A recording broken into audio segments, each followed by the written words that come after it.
안녕하세요. 스포츠 분석킹입니다. 오늘은 4월 9일 KBO 야구 5경기를 알아보겠습니다. 최근 흐름과 경기 예상 그리고 최종 코멘트까지 준비했습니다. 분석 영상은 매일 업로드되니 구독과 좋아요 부탁드리며 국내 해외 전 경기 유료 분석 자료와 최종 조합은 조건 없이 분석킹 멤버방에서 무료로 드리고 있습니다. 적중률 높은 정보 공유 멤버방을 찾으셨다면 고정 댓글 확인하시고 바로 입장 가능합니다. 그럼 바로 KBO 야구 경기 분석 시작하겠습니다. 첫 번째 경기는 4월 9일 18시 30분에 시작하는 두산 대 한화 경기입니다. 김동주는 이번 시즌 2차례 등판해서 1승도 챙기지 못했다. 박신지를 비롯한 경쟁자들과의 5선발 경쟁을 승리하고 로테이션 한 자리를 차지했는데 아직은 이승엽 감독의 기대에 미치지 못하는 모습이다. 볼넷 허용이 적은 건 다행이지만 패스트볼 피안타율이 초반 높다. 그래도 한화 상대로는 지난 시즌 2경기에서 2.16의 방어율로 호투했고 승리에 도전한다. 산체스는 이번 시즌 초반 외인 선발 자원 중 가장 좋은 기록을 내고 있다. 2경기에서 모두 5.2이닝을 던졌고 한 점만 내주는 짠물투를 했다. 지난 시즌 중반 이후 다소 주춤했기에 시즌에 대한 우려감이 있었는데 강력한 구위로 상대 타선을 잡아내고 있다. 초반이지만 벌써 포심 구속이 150까지 나오는 데다 체인지업과 커브 등을 결정고로 타자의 헛스윙을 유도 중이다. 두산 상대로는 지난 시즌 2경기에서 1승 3.00의 방어율이었다. 스포츠 분석킹의 코멘트. 한화의 승리를 본다. 지난 주말 키움 원정에서 스윕을 당하는 등 분위기가 추락하긴 했지만 산체스는 팀에서 가장 믿을 수 있는 투수다. 또 자원에 약한 두산 상대로도 강했다. 직구 안타 허용이 많은 상대의 젊은 선발을 타선이 공략할 한화가 승리할 것이다. 두 번째 경기는 4월 9일 18시 30분에 시작하는 SSG 대 키움 경기입니다. 오원석은 아직 시즌 마수거리 승을 따내지 못했다. 그러나 직전 경기에서 두산 상대로 3점만 내주며 5이닝을 틀어막는 등 선발로 최소한의 역할은 하고 있다. 장타 허용이 많고 시즌 초반 볼넷을 내주고 있지만 김광현에게 전수받은 슬라이더로 우타자 상대도 나름 해주고 있다. 키움 상대로는 지난 시즌 6차례 등판에 1승 1패 3.41의 방어율이었다. 손현기는 이번 시즌 데뷔한 아직 19세 생일도 지나지 않은 루키다. 그러나 키움이 기대하는 좌완 투수로 기대 이상의 데뷔 시즌을 보내고 있다. NC 상대로는 4이닝을 소화하며 긴 이닝 소화에 대한 의구심을 지웠고 불펜에서 팀이 원하는 역할을 해줬다. 어린 투수기의 컨트롤이 불안하다는 평가도 있었지만 프로에 잘 적응 중이다. 스포츠 분석킹의 코멘트. 스의 승리를 본다. 키움은 초반 연패를 당했지만 그 후 한화전 스윕을 비롯해 엄청난 페이스로 승리를 쓸어담고 있다. 이정우의 뒤를 따라가길 바라는 김혜성과 더불어 도승과 이영종, 이주영 등의 타격감이 절정이다. 그러나 오원석이 키움 상대로 특히 좌타자에 강했다는 것을 감안해야 한다. 홈으로 돌아와 타선의 집중도가 올라갈 것이고 루키의 실투를 중심 타선이 놓치지 않을 쓰기 승리할 것이다. 세 번째 경기는 4월 9일 18시 30분에 시작하는 롯데 대 삼성 경기입니다.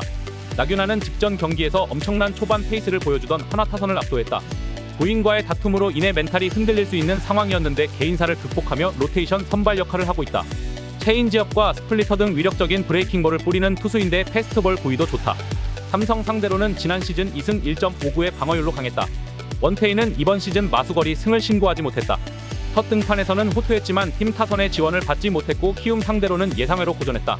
키움의 워낙 강점을 보인 투수였기에 승리를 노렸는데 5이닝 동안 안타를 7개나 허용했다. 커브와 스위퍼 등을 구종 레퍼토리에 장착했기에 이번 시즌에 대한 기대가 컸는데 아직은 기대만큼 성적이 나오지 않는 모습이다. 롯데 상대로는 지난 시즌 1승 1패 1.71의 방어율이었다. 스포츠 분석킹의 코멘트. 롯데의 승리를 본다. 원태인은 시즌 초반 패스트볼 구속이 4에서 5km 정도 떨어지며 원하는 경기를 하지 못하고 있다. 롯데 상대로 지난 시즌 강하긴 했지만 두산 상대로 살아난 홈팀에 고전할 수 있다. 나균안이 안정적으로 이닝을 소화하며 경기를 책임질 것이고 살아난 타선이 뒤를 받쳐줄 롯데가 승리할 것이다. 네 번째 경기는 4월 9일 18시 30분에 시작하는 NC 대 KT 경기입니다. 이재학은 직전 경기에서 LG에 패했다. LG의 지난 시즌 매우 강했기에 내심 시즌 첫 승을 노렸는데 야수진의 에러가 나오며 실점이 늘어났다. 그래도 지난 시즌 반등에 성공한 베테랑 선발로서 구창모가 빠진 NC의 선발 한 자리를 책임지고 있다. 투심 패스트볼의 구위가 아직 떨어지지 않았고 서클 체인지업은 타자들이 알면서도 쉽게 공략하기 어려운 구종이다. 단 KT 상대로는 최근 수시즌 동안 늘 고전했다. 엄상백은 이번 시즌 선발로 3경기를 소화했는데 1승도 따내지 못했다. 시즌 종료 이후 파가 대기의 대형 계약을 따내기 위해 열의에 찬 의지로 시작한 시즌인데 아직은 팀과 본인의 기대에 전혀 미치지 못하고 있다. 좋은 구위로 삼진은 이닝당 1개의 골이 나오지만 패스트볼 커맨드가 흔들리고 있고 피안타율이 높다. 그래도 NC 타선 상대로는 최근 2시즌 동안 9차례 등판해서 3승 5패 1점 중후반의 방어율로 강했다. 스포츠 분석킹의 코멘트. NC의 승리를 본다.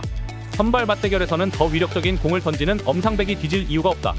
그러나 시즌 초반 패스트볼 안타 허용이 너무 많다. 또 NC 타선이 주말 3경기에서 30점을 뽑아내는 등 엄청난 화력을 보였기에 주춤하는 엄상백을 공략할 수 있을 것이다. KT도 쉽게 물러서진 않겠지만 연패를 끊어내지 못할 것이다. 다섯 번째 경기는 4월 9일 18시 30분에 시작하는 기아 대 LG 경기입니다. 내일은 왜 팀이 그를 외인 에이스로 영입했는지를 성적으로 증명 중이다. 이번 시즌 한국에 와 두 경기에 등판했는데 모두 수동반 승리를 따냈다. 12이닝을 소화하며 솔로 홈런 한 방을 제외하면 실점하지 않았고 16개의 삼진을 잡아내며 허용한 볼넷이 한 개도 없다. 구위와 컨트롤 모두 정상급 피처기에 지난 시즌의 패디가 기록한 성적에 도전할 만하다. 손주영은 이번 시즌 LG가 5선발로 기용 중인 투수인데 실점이 없다. NC전에서는 볼넷 허용이 많았고 그로 인해 투구수 조절에 실패하며 4이닝 소화에 그쳤지만 무사만루를 막아내는 등 안정적인 위기관리를 증명했다. 25세의 젊은 투수지만 군대의 문제를 해결했기에 향후 팀 선발진에 중요한 역할을 할 것으로 보이는데 컨트롤 안정만 찾는다면 더 좋은 성적을 기대할 수 있다. 스포츠 분석킹의 코멘트. 기아의 승리를 본다. KT의 위닝을 따낸 LG긴 하지만 기아 시리즈 첫 경기부터 내일을 만나는 건 부담이다. 타선이 일요일 16점을 뽑아내긴 했지만 처음 상대하는 내일 상대로 고전할 것이고 손주영은 볼넷으로 인해 언제든 무너질 수 있다. 선발에서 앞설 기아가 시리즈 1차전을 승리할 것이다. 경기 분석은 최대한의 정보를 제공해 배팅에 도움을 드리지만 100% 적중을 보장하지 않습니다. 때문에 좋은 경기를 잘 분석해서 최종 조합을 맞추는 것이 노하우입니다. 고정 댓글 참고하시면 최종 조합 받아보실 수 있습니다. 분석 영상이 도움이 되셨다면 구독, 좋아요, 알림 설정까지 부탁드립니다. 시청해주셔서 감사합니다.